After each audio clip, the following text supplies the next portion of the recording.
Okay. I think we are live. I think so. I know so. Says I'm live. 0 people watching so far. We're going to change all that though. We are going to change that. Just did my quick promotions. And now we're ready to play some Fortnite. Looks like I could build my own island now. This is the new Minecraft mode. Maybe we'll try that once we get some viewers.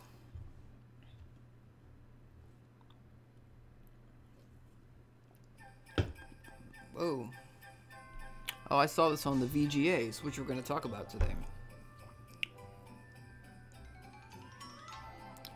I already saw it though.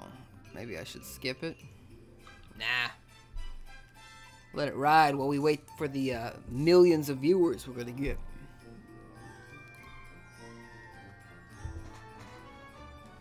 I can't even check out my shirt yet. Hey, first viewer! Welcome to the club, cool man. Hey, cool man. Glad to have you. Very glad to have you. Okay. We got some fun stuff to talk about today. I don't know if you've seen this already. It was playing at the Video Game Awards, which I'm gonna cover. Hey Rick, what's up? Rick said, did I miss a Friday for the podcast? No, I didn't. Did it not show up? Because that's something I was gonna bring up. Was the podcast. Just did the episode 10 spectacular on Friday. Didn't show up on your podcast app? What podcast app do you use? Because I might need to knock some heads around. What's going on with this dude? Is he a sled? Why is he? Oh, this is him flying. It's a new parachute. Interesting. Oh, it's a new trail for the parachute. Got it. Alright, always something to buy here, isn't there? God of War won Game of the Year. Yeah, it did. Oh, you said you listened from the website. Yeah, it's on the website. It's here. In fact, I got the link already this time, just for my my gross self promotion. That's Friday's episode right there.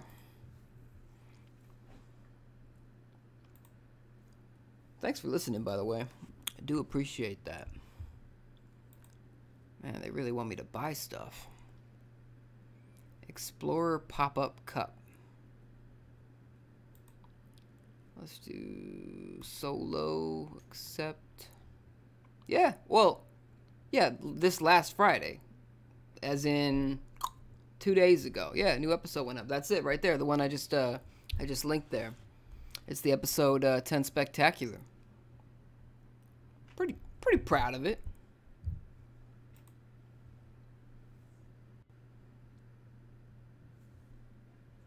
Takes a lot of work, but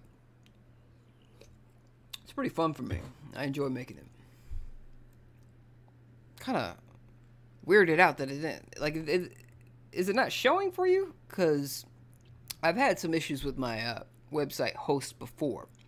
And that kind of thing scares me. If you're not seeing it, if it's not popping up for you, I got a problem on my hands.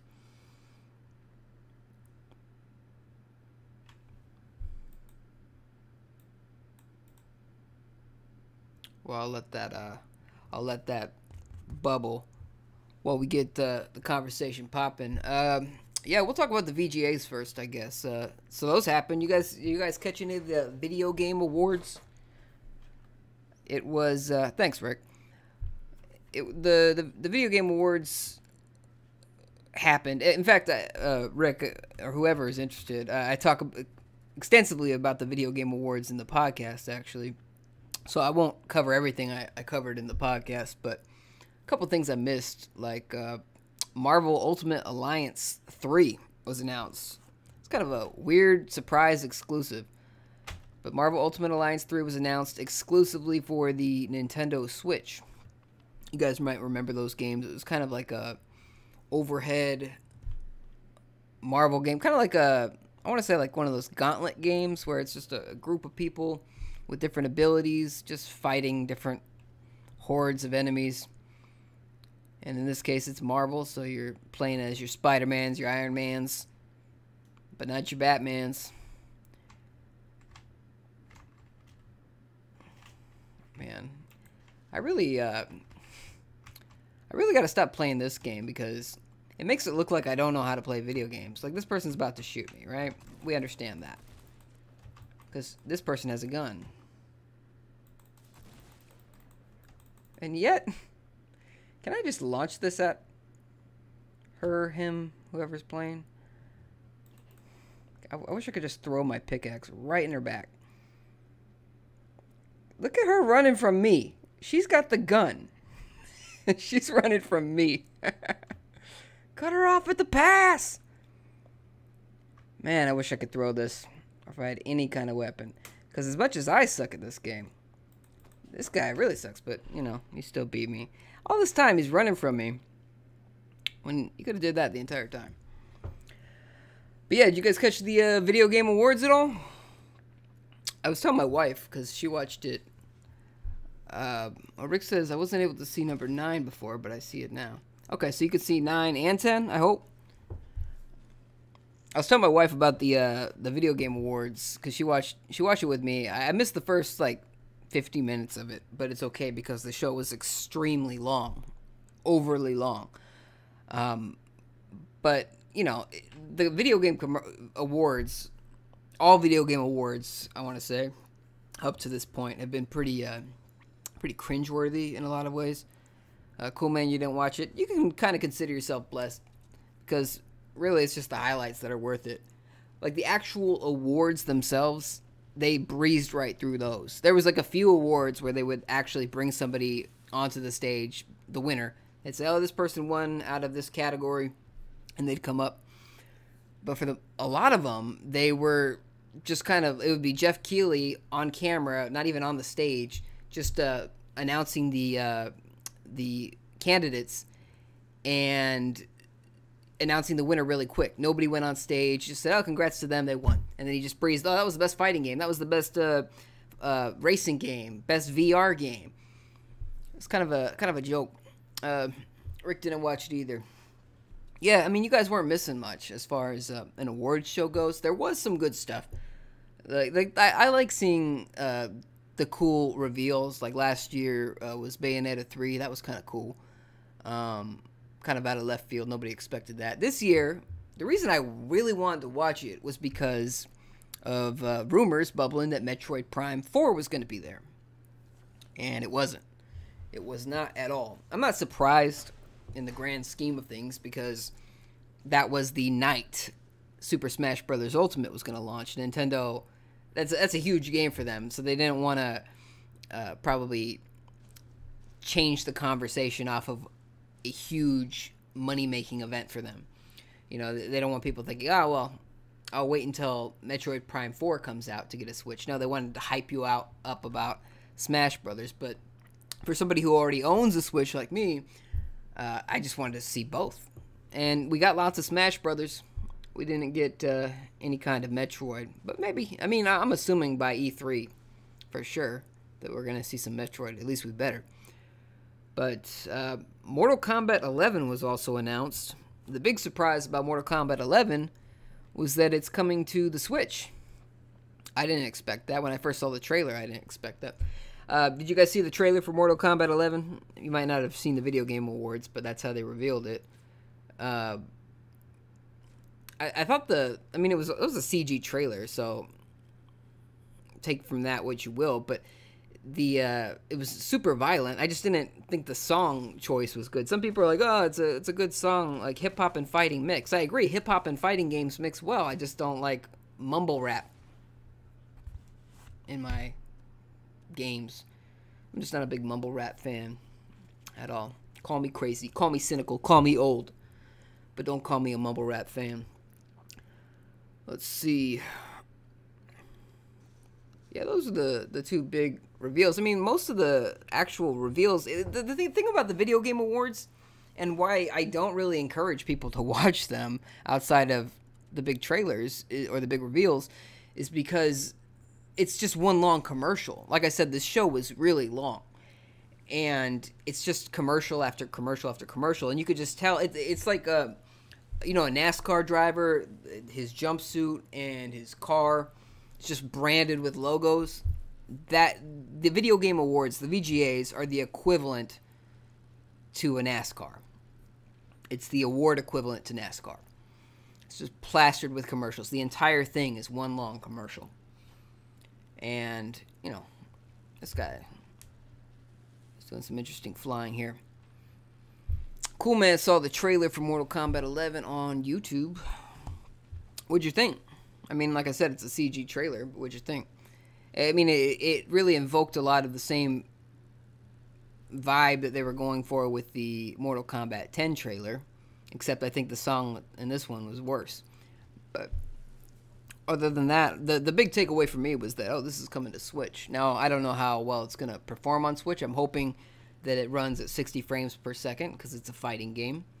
But the fact that it's on Switch, the big reveal for people, the big news on that was that means the series has moved over from Unreal Engine 3 to Unreal Engine 4. So I guess that's a big change if you're an engine head, a digital gear head. What else is going on? Some other trailers. I just caught up with them. I mean, we talked about the Detective Pikachu trailer a few weeks back. That was interesting. Looks way better than you'd expect it to. But the other trailers that came out are Avengers Endgame. That's Avengers 4/5 if you're counting. And I thought that looked pretty good. It's another Marvel movie. It's just they've been pumping out too many of these movies, I think. But there was also Captain Marvel, which I'm on the fence about. I don't know. I don't know if that's going to be good or bad. Looked kind of hokey, but it also invoked a lot of very comic booky imagery. So I don't know. This guy just ditched his plane like it meant nothing to him. How do I even get in a plane in this game? I gotta play more Fortnite apparently, or less. I don't know. Actually, what I've been playing is Smash Brothers. That's what I really want to talk about. Is some Smash Brothers. Super Smash Brothers Ultimate came out Friday.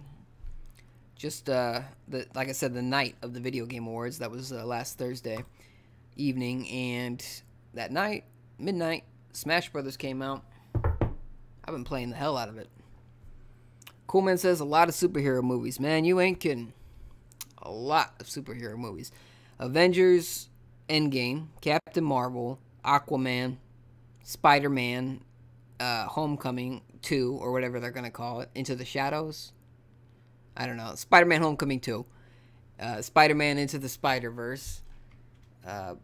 What's the other one? The funny one from DC. Shazam. That one might be good. I don't know. I'm kind of optimistic about that one. But it also follows a lot of tropes that you see in a lot of movies. So we'll see. I guess we'll see. Very brave commentary from me, I know. I don't have anything to make anything. What am I doing? What am I doing with my life? Will I die here in this pre-build? No. Just kind of rambling. What else happened? Battlefield 5. People are pissed. I'd be pissed too, actually, to be fair. You guys hear about Battlefield 5? It's not selling so well. EA's got a problem on their hands. It's not selling to expectations. And so the game is already 50% off. You could buy the game plus all the DLC for about 50% off. Like they're not doing a season pass anymore, right? But they're all their special edition crap, 50% off. So good for anybody that didn't buy it at full price, I guess. Coolman says EA got lazy. Rick knew it was gonna flop. Yeah, I mean, they had some stiff competition this year, Call of Duty just keeps raking in the money. And anytime Activision puts out a Call of Duty with the name Black Ops on it, it sells a lot. Granted, any Call of Duty sells a lot, but Black Ops seems to sell very well. And that's despite not having a campaign. Oh, look at me getting a kill with a whatever gun. Oh, and then I'm getting killed by I don't even know what. I don't even know what killed me.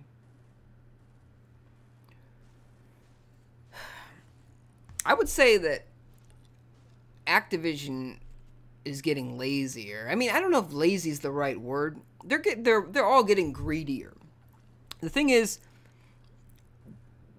EA has a problem because they're a publicly traded company, and these companies keep expecting better profits year over year over year over year.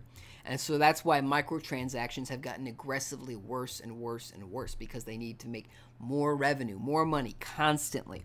So unless there's like some kind of self-regulation or some government regulation, this is just going to become a worse problem all the time.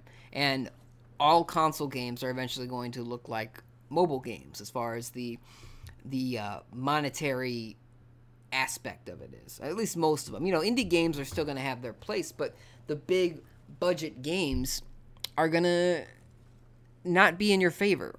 You know, Fortnite is free. Great. Fortnite's free, but also, you know, you see me playing Fortnite. I'm playing the vanilla ass Fortnite just because it's not my main game, obviously. It's just something I can easily start talking. Like I after I've died, I can do this. I can just talk to the camera freely, no questions asked. Easy. But oh, there's a plane. There's another one. Where the hell am I going with this? Oh, well, yeah, these companies constantly are trying to make more money year over year, and when they start squeezing their customers like that with aggressive microtransactions and virtual currencies and that sort of thing, as they get greedier and they make the games less and less fun on purpose, unless you're constantly dumping money, as they do that, they run into the problem because it obviously is going to start alienating a lot of people, and then they start relying on smaller segments of people, the whales, that purchase a lot of this DLC. They rely on those people, and that is creating a market that is easily going to crash. That's a bubble that can pop easily. And honestly, I don't feel bad for companies like EA or Activision. I feel bad for the people that want to make good games and are stuck in a situation where they work for a company that doesn't necessarily have their best interest at heart or the consumer's best interest at heart. And so, I don't know, I'm yearning for a time where things were better. And maybe they will get better with some kind of regulation. It just depends on who's calling the shots in which government. You know, you got other governments in different countries that are saying this is gambling, this should be illegal or should only be sold to adults. EA is actively violating the law, I think in the Netherlands right now. They know what the law is, and they're going forward with selling FIFA there unchanged regardless. FIFA, Madden, not Call of Duty, or whatever EA game. Name the EA game, and there's some kind of aggressive, nasty microtransaction or virtual currency situation going on. But I digress. Soapbox over. Man, this is cool. You can have dogfights in this game now. This game is constantly changing, I guess, huh? Rick asks, have you played Red Dead Online yet? No, I have not. Thank you for asking, though. I've heard that online economy has been a huge cluster truck, though. I've heard nothing but bad things so far. And I don't know about the gameplay itself, but the economy, I've heard nothing but bad things. And that's exactly what I was worried about with Red Dead Online. I've been playing the single player steadily, like on and off. It's like a game you really have to make time for. But I'm enjoying the single player. I just want to be able to... I want to get through most or all of the campaign before I try the multiplayer, but I might not stay true to that. This fool just jacked his play. Yeah, I don't know. Have you played it? Have you played Red Dead Online yet? Like I said, that was the thing I was most worried about, because Grand Theft Auto Online is huge business for Rockstar and, by extension, Take-Two. And so I knew that Red Dead Online in Red Dead Redemption 2 was going to be a huge focal point for them. And I'm sure they want to make it the main business for the game. Kudos to them for surpassing my expectations a little bit in regards to the campaign, because by all accounts, the campaign is huge. Just there's so much stuff to do. I'm constantly running into things. Sometimes I will accidentally kill somebody that is important to some kind of side quest. And I'm constantly getting myself in trouble. I'm constantly accidentally becoming wanted in certain towns and cities. And yeah, I've got some issues. But I do want to try Red Dead Online, because I enjoyed the bit I played of the first Red Dead Redemption Online. That was fun. It was fun. You could just go from town to town. It was pretty cool. It would have been a lot cooler if I got to play it with some friends, but you know, my friends were kind of whack at the time, I guess. But yeah, I don't know. Have you guys played Red Dead Online? You digging it? You not digging it? Cool. I mean, yeah, I've heard nothing bad about the actual gameplay itself, and I've heard it has its own story too. So that's cool, and I know you're that's different also than the online in the first Red Dead. There was no extra story as far as I remember. Oh, sorry, no extra story as far as I remember. It was just you know, go online with your posse. You could I think you could take over towns. There was a lot of deathmatch stuff. So this is different. This is the whole open world concept, and I don't like playing an open world racer online. When it comes to like a racing game, I prefer to just jump into the actual racetrack than try to find the track and corral a bunch of strangers to all drive to the same spot, because it never works. Nobody ever does. People are just ramming each other online. But Red Dead, it makes sense. I get it. They're totally just working off the whole Grand Theft Auto Online formula, which works for them, so good for them. And like I said, they actually did come through with the single player. They didn't just kind of half-ass that and then focus solely on the multiplayer. EA Battlefield or Battlefront. Rick says the races are pretty fun too. Wait, so you could race in Red Dead? I'm probably like showing how far back in the game I am still. Like I haven't gotten. You know what happens in Red Dead with me? I'll start playing, and then all of a sudden, oh look, I've run into another poker table, or oh look, this young man is playing dominoes. I should join them. I should join these people in the game of dominoes or poker. And so I'll spend a lot of time just playing board games that I could play at home. But I don't know. But I'm enjoying the other stuff too. But right now, I'm totally sucked into Smash Brothers. Totally involved in that. That is my new game at the moment. And so I will be giving Fortnite or Red Dead some more love soon, I'm sure. But right now, I'm just totally in this. Like the cool thing about Smash Brothers for me is that it is just a video game. You know, it's very video gamey. It's quick play. It's okay.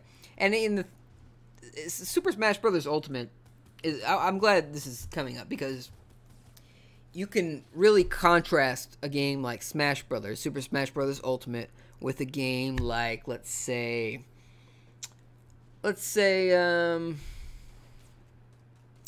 things are changing, I guess, but not really. Let's say, you know, easily Overwatch, okay? Overwatch, or really any game, any online multiplayer game. Overwatch is full of loot boxes, and it's all about the visual customization of your character. But it's a $60 game. You pay $60, and you still have to pay money to get skins, different outfits for your character, different visual effects, dances, whatever. Smash Brothers is the opposite of that. The game comes preloaded with like 82 characters. 82 very different characters. Well, we'll say about 70 are very different. We'll round down. About 70 are very different. And they all have their own different color palettes, sometimes different skins completely. And it's cool, you know? It's cool. And you get a lot of bang for your buck. But nobody does it like that dude, Sakurai. He's the director of that series. And since it's called Super Smash Brothers Ultimate, I'm starting to think. Nah, I'm not starting to think. I've been thinking that this might be his last one, and that's gonna be a shame because any sequel done without that guy, I just don't see the same heart being put into it. Kind of like a Metal Gear without Kojima. I don't see another director putting that much of their life and soul into a game. So, I mean, Smash Brothers isn't for everybody, but if you love it, you love it. I love it. I've been playing it with a GameCube controller. I tried it with my Pro controller. I love my Pro controller on the Switch. Probably my favorite controller, favorite modern controller, I should say. But Smash Brothers, I still need to use a GameCube controller. I tried it with the Pro controller for a few rounds, and I said, okay, let me find the old Wii U GameCube adapter. Brought that sucker out, and all of a sudden, boom, everything clicked again. I was playing, having fun, winning, having a good time. But it's brand new. I'm wondering how it's going to do. I think it's going to do pretty good. They said it was the #1 pre-ordered game on Switch ever, and the #1 pre-ordered Smash Brothers game ever. It's probably going to... I don't know if it's going to outsell Brawl. Brawl was on the Wii, and if you guys might remember that the Wii was huge. And I think Brawl sold about 13 million. So we'll see. We will see how it does. The Switch audience is a little bit more hardcore than the Wii audience, or a lot of it more hardcore, so who knows? Who knows where this flower grows? What else do I got on here? Oh, I don't know if you guys care about this. I care tangentially. I care because other people care. Like, I'm excited for them, but Persona 5's Joker character was announced at the VGAs as the first DLC character coming to Smash Brothers Ultimate.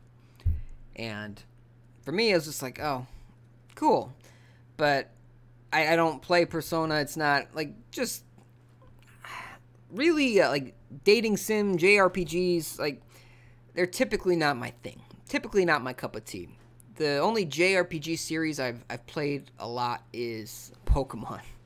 Wow, that plane really launches, huh? Didn't have to get any ground time. No runway needed here. What's going on here? Yeah, Persona 5 Joker. A lot of people were super excited about that, at least on the in the message board world. And personally, it didn't do anything for me. I kind of wanted to see anybody else. But I know that, I mean, I'm excited because other people are excited. I'm like, oh, good for you. Now, hopefully, that means the next DLC character is somebody I'll be interested in. I don't know. I'm making it very much about me, but I guess that's kind of what you're supposed to do as the customer. Too many people make video games about the company. Like the console warriors or the defenders of a game that is screwing them over. So many people will defend a game to their death. They'll defend the game to their dying breath. A game that is manipulating and exploiting people. And it's often because they don't want to feel like they've been manipulated or exploited. It's like, well, what you're saying, Chris, is that it's stupid to spend ridiculous amounts of money on this sort of thing. But if that's true, that means I'm stupid. It doesn't necessarily mean that you're stupid. It just means that you've been manipulated. And, you know, it's okay to accept that and understand that and get pissed off about it. It's okay to do that because that's the only way things get better. If you just defend your oppressor, they will continue to oppress you. And that is some very dogmatic language for microtransactions. But, I mean, the logic still holds true. At least I think so in my completely unbiased opinion. But, yeah. Like I said, I think I started talking about this. Battlefield 5, 50% off already, and people are pissed off. Like you guys said, some of you were aware that this thing was not going to do that well. But I don't think EA was. You know, when Activision officially confirmed that Call of Duty Black Ops 4 would not have, Black Ops III. When they confirmed that game was not going to have a campaign, a single player, the people at EA, DICE, the guys making Battlefield 5, they were over the moon, according to the rumors. They said, awesome, you know who has a campaign? We do. We have a campaign. But it didn't matter. Didn't matter. And, you know, some people are blaming it on the whole controversies with women being playable characters online. I mean, regardless of whether or not that's super accurate, I don't have a big problem with it just because, you know, girls, women, they want to play these games too. And they want to play as somebody that looks like them online. It's just the way online games are these days. I get it. But for me, what turned me off of the game was the whole, you know, they were taking it to the next step when it came to online customizations, and it just depends on how you view, or I guess it depends on what you value when it comes to historical accuracy, because I could see some people getting offended by the idea of making World War II fun in the first place, making it something that you play as, and blah blah blah. But I mean, by that same token, that means you can't play any kind of historical strategy game like Civilization or Rome Total War, that sort of thing. You can't play Command and Conquer if it actually referenced a real war. It just depends on who you are and how much you can be detached from it. I mean, when I started seeing blue mohawks and katanas behind their back, I'm like, no, I'm not thinking World War II when I see that. But, you know, that's how they make their money. That's the whole idea. I mean, because EA said that this is not going to have, we're getting rid of the Battle Pass. That's what it was called, right? Pretty much their season pass for the Battlefield games. We're not going to have it in this game. That was their big draw. And I said kudos to them for that because that meant new maps would be free. However, I've noticed, and this could be me just talking out of my ass, but I've noticed that when some companies started doing that, the amount of maps that were available at launch were already fairly low. And the free maps just kind of brought it closer to a normal amount of maps that you would get in a $60 game 10 years ago. So I'm not sure how generous they actually are, but I'm all for maps being free. Or just because it splits the player base and it effectively ruins the online community. It kills it.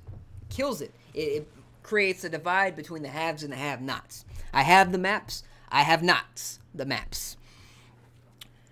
So I'm all for that, but I'm not all for this gimme microtransaction garbage when it comes. I mean, I get it, you know, if you have to make them cosmetic only, but you know, I like the idea of at least having some things to unlock.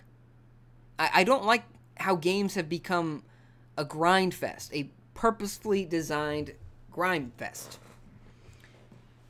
I don't approve of it. Don't approve of it one bit. But who am I? Who am I but an aging young man that remembers the good old days? I don't know. Having a very existential moment right now. I just don't like the way things have gone. Oh, you know what I should do? I should play another match. I've been talking a lot through this one. That's what happens when you die, though. What else is going on in the news here? Let's see. Anything in the movie business that we haven't talked about? Spider-Man Far From Home. I guess they did a trailer at CCXP. That's in Brazil. Brazil getting the first exclusive trailer. Wow. You guys gonna see this Bumblebee movie? It's kind of a retcon of the old Transformers movies. Oh, I can add friends. Good for me. I'm personally kind of over these Transformers movies, but it was after the second one. I saw the second one, And I was kind of done right there. The first one was fun. Came out at a time when you didn't expect that movie to be as good as it was. I mean, it's a dumb, simple action movie, but it was fun. It was fun. Second one was rushed. There was a lot of production problems. They wrote it within, I think the story was that they wrote the script within like 2 weeks. They had to rush through writing the script because of the writer's strike that was going on at the time. And so they had a problem on their hands, and they solved it by not taking their time. They said, this movie needs to come out pronto. We cannot wait. There's a dog in this guy's thing. It's an adorable dog. I don't want to blast the dog in the face. But the man... Alright. Coolman is not going to be seeing Bumblebee. There's a very good chance I will not be seeing Bumblebee either. At least not in theaters. Maybe one day it'll show up on Hulu or Netflix, and I'll be half passed out. I said, okay, I will fall asleep to this. That's how I felt when I saw the trailers for Grown Ups 2. I just thought, they should just replace the tagline to, you will fall asleep watching this on TBS in a couple years. It's just those movies that exist, right? You know what? I want to go to this snowland, but it doesn't seem to want to take me there. Let's see. Rick's not going to see Bumblebee either. Well, I approve of your resilience and your mental fortitude. What did you guys think? I mean, you've probably seen some of the other Transformers movies. I haven't seen... I saw the third one, and I was falling asleep during it. It was nonstop action, and they found a way to make action boring. It was just constantly looking at the same... just metal viscera. Just... building, blow, explosion, Transformer, flying, something. Can't wait till we get Mark Wahlberg in here. So I haven't seen either of the Mark Wahlberg Transformers movies, but I guess the last one, actually the last two, I think, did not do as well as Paramount wanted them to. And so they're thinking about rebooting the franchise. Hooray. But Bumblebee was already in production, well into production by the time the Marky Mark movie came out, or the second Marky Mark movie came out.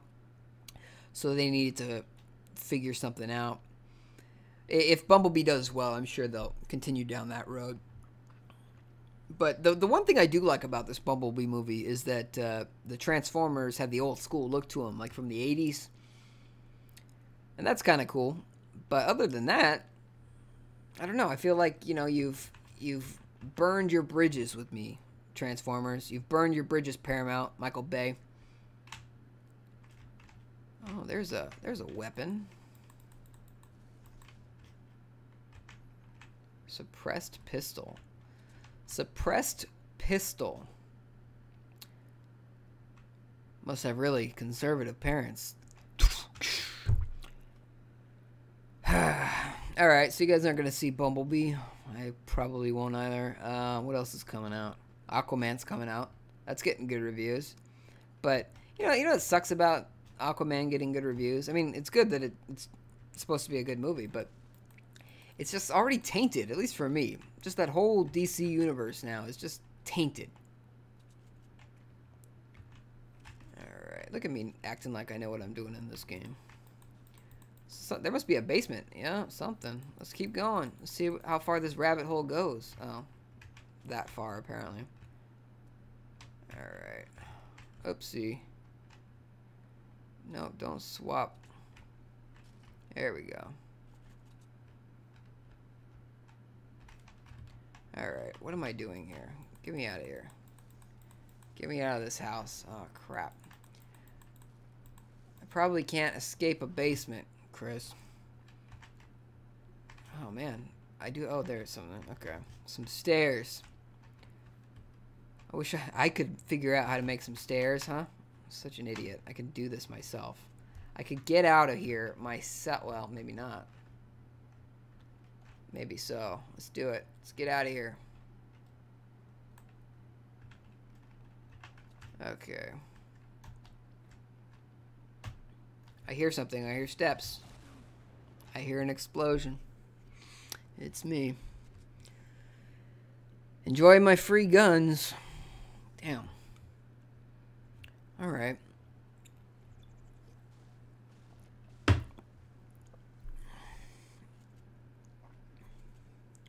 Well, I don't know, folks. Let me see if there's anything else going on. Guessing you guys haven't played Smash Brothers. Brooklyn Nine-Nine has a season or a trailer. You guys watch Brooklyn Nine-Nine? It's pretty good.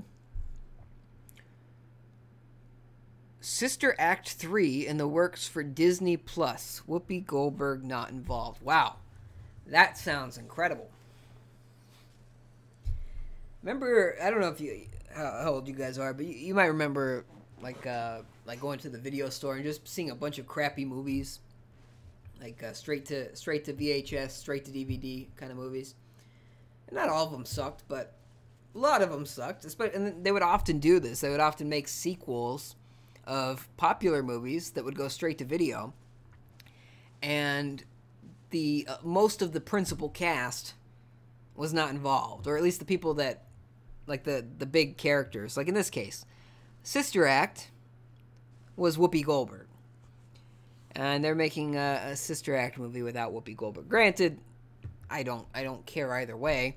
This is going to Disney Plus, which is Disney's new Netflix type service. It's like a straight to TV, like a Disney Channel movie. I don't know. This is perplexing. Does anybody here? Oh, Sister Act 3, but without Whoopi Goldberg, is coming soon to Disney Plus. Does that make you want to subscribe to Disney Plus? The only thing that has kind of interested me from Disney Plus so far, the only thing, is The Mandalorian, which is the Star Wars show coming to this service.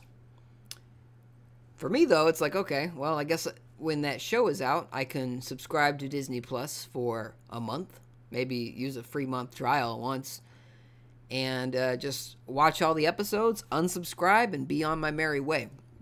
Because everything about this service sounds very unappealing to me so far. First of all, they're wasting their money on things like Sister Act 3 without Whoopi Goldberg, exclusively to this service. Who cares? Who cares? And they're also using it for no R-rated movies, is what I've been hearing. And I get it, you know, Disney doesn't want to associate the Disney brand with the R rating.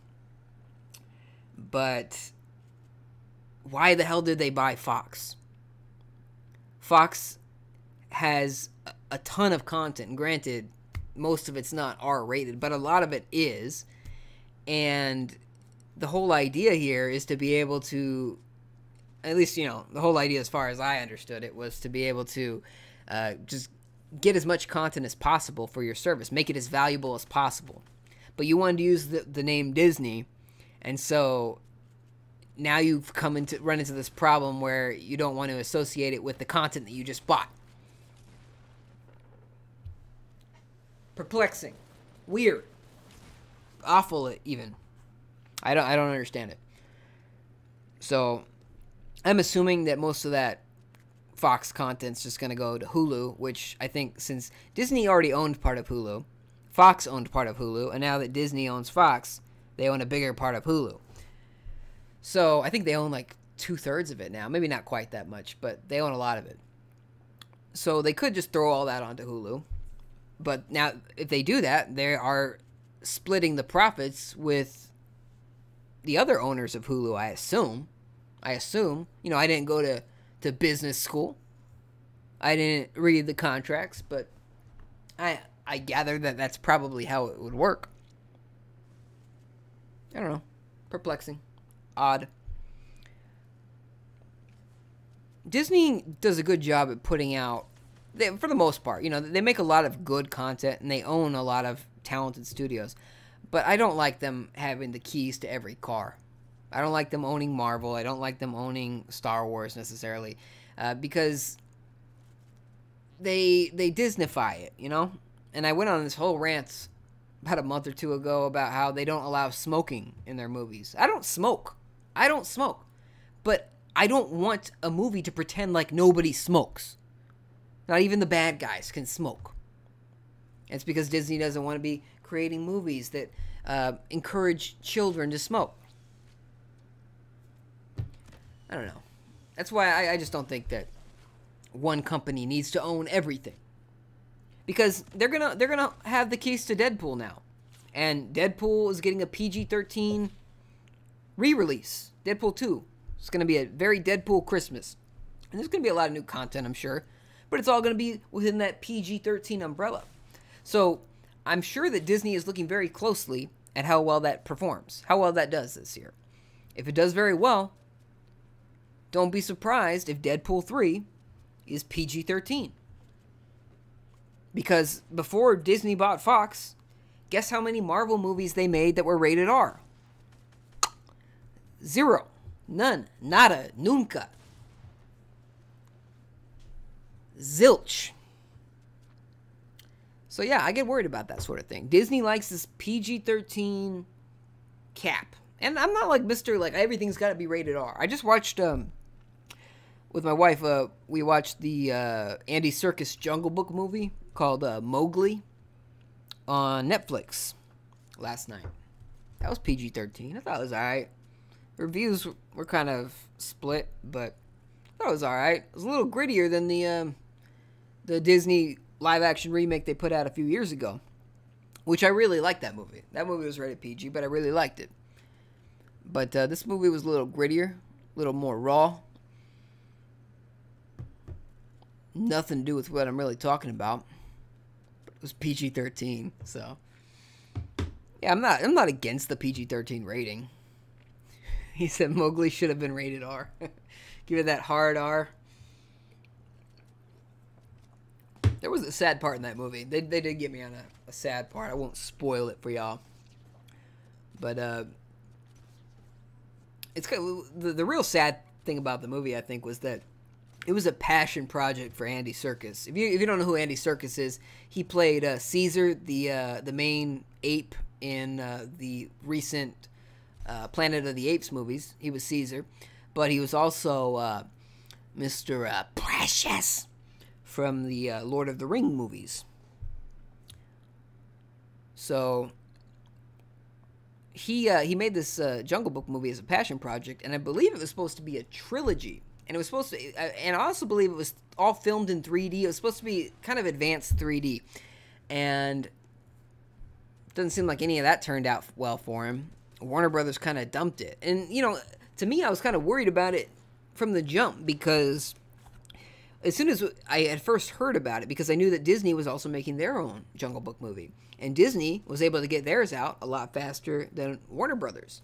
Warner Brothers put it on ice, and it finally came out, right, in 2018. It was probably ready before then, but I'm assuming Warner Brothers wanted to distance themselves, give themselves some breathing room from Disney's Jungle Book movie, because how many times are people going to rush to the theater to see a Jungle Book movie? And Warner Brothers was probably starting to think that more and more and more, and so they gave it to Netflix, and that's kind of been the MO for Netflix recently. A lot of movies that studios are afraid to put into theaters because they have to pay for the distribution to get it into theaters. A lot of studios will just say, you know what, we're going to cut our losses here, and we will license it out to Netflix. Netflix can have it. And that's what happened with this one. This is a passion project. It's supposed to be 3D. Supposed to be a trilogy. As soon as they said it was coming to Netflix, I said, okay, well, sounds like the trilogy is dead. So, you know, I feel kind of bad for Andy Serkis in that regard. And, you know, the movie's not getting incredible reviews. There were some issues with it, I will say. Like, some of the editing was a little sloppy sometimes. Like, it would kind of jump. And sometimes I didn't know if I was watching a dream or not. But I won't spoil that for you outside. Well, I was about to spoil it for you right away. I won't. But I don't know. that's my Mowgli rant for the day. Join us. Follow us on Up and Loaded on Twitter and Facebook for our daily Mowgli rants. Speaking of that, this is a great time for me to promote the social media. You can follow us at Up and Loaded on Facebook and Twitter. And, of course, you can subscribe to the Chris to Chris podcast. New episodes every Friday, comedy podcast, where we also talk about video games, much like we're sort of doing right now. But you know what? I think it's a good time to wrap this up. I think we've had a good run today. You've watched me play all of 2-3 rounds of Fortnite. Heard me ramble on a lot longer. I appreciate you guys for joining me. Yeah. Engage, though. Like I said, I do a lot of video game content. It's just mostly weekly on the podcast. But we will try to get more streams coming. You know, working on making my time more of mine, if that makes any sense. I'm going to be hopefully doing something different career-wise within the relatively near future. And that will allow me to focus more on the podcast, focus more on the YouTube channels, and so that we could do this all the time. Maybe with even millions and billions of listeners and viewers. We're shooting for that. So thank you guys for joining me. I am going to go ahead and ask you one more time to have a great day. Follow us on Up and Loaded, or at Up and Loaded, blah, blah, blah, blah, blah. You guys have been great. I would like to see you again next time. So let's do that.